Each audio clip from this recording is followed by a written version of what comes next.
My name is Terry Wickert. I have the great privilege of leading our military mission, and for the next few minutes I'll be telling you a little more about who we are and what we do. And I'll start this way. You may or may not know that our navigator work actually began in the military when the founder, Dawson Trotman, met a man. He met a sailor on one of the ships that was stationed in Long Beach. And he began to invest his life spiritually in this man, Lester Spencer, teaching him how to reproduce his spiritual life in others. And from that, the work began and grew.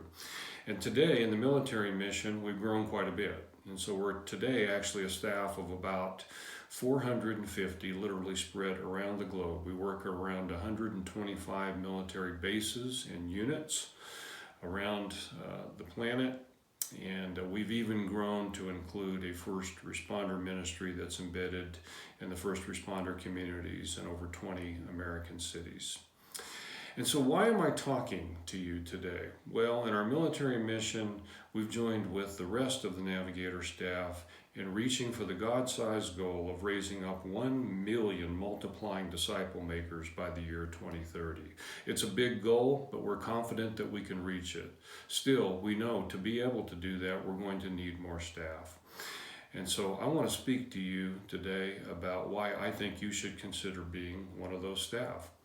And I'll do that directly from our Navigator vision. Our Navigator vision is to advance the gospel of Jesus and his kingdom into the nations through spiritual generations of laborers living and discipling among the lost. And I want to just give you a few words about what that looks like in the military mission today. When I look at that vision, I see four things. First, advancing the gospel. And just exactly what happened on that very first ship between Dawson Trotman and Lester Spencer is still happening today around our military services and in our first responder community.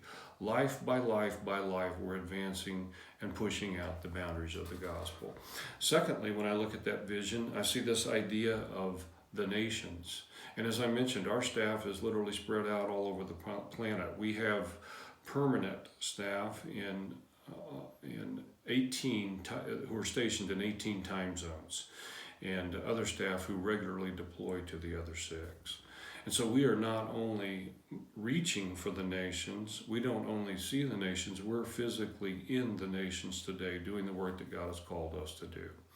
Next, I see this idea of spiritual generations, this passing on of life, spiritual life, from one man and woman to another. That's what Dawson Trotman taught Les Spencer to do, and again, that's what we're doing today. Our core work is about discipleship. It's discipling someone from new spiritual birth to maturity. And what is maturity? Well, nature itself teaches us the answer to that. It's the ability to reproduce yourself. And that's exactly what we're doing in our core disciple-making work. And finally, this idea of living and discipling among the lost. We go to places in the military services where there are lost people that simply cannot be reached any other way but through embedded laborers. Things like submerged submarines at sea, deployed Navy SEAL units, Air Force fighter squadrons that are in combat zones, Army Ranger units on special mission. If you don't have embedded laborers there that are trained to reproduce their life spiritually, those places can't be reached any other way, and we're doing that today. And so that's a little bit about our military mission. And now I want to get to a more important question. Why should you consider becoming one of us? And I want to do that directly from the scriptures. When Jesus called his first disciples, he did it with these very simple words. Follow me, and I will make you fishers of men. Those are well-known words from Matthew 4:19, but I wonder how many know the very next verse, Matthew 4:20. It says, so they dropped their nets and followed him.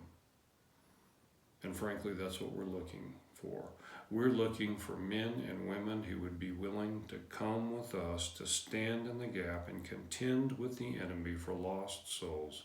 Men and women who would be willing to drop their nets and to follow Jesus into the work that he's called us to do in our military services. And I'm asking you, I'm putting it to you bluntly today, would you consider becoming one of those people?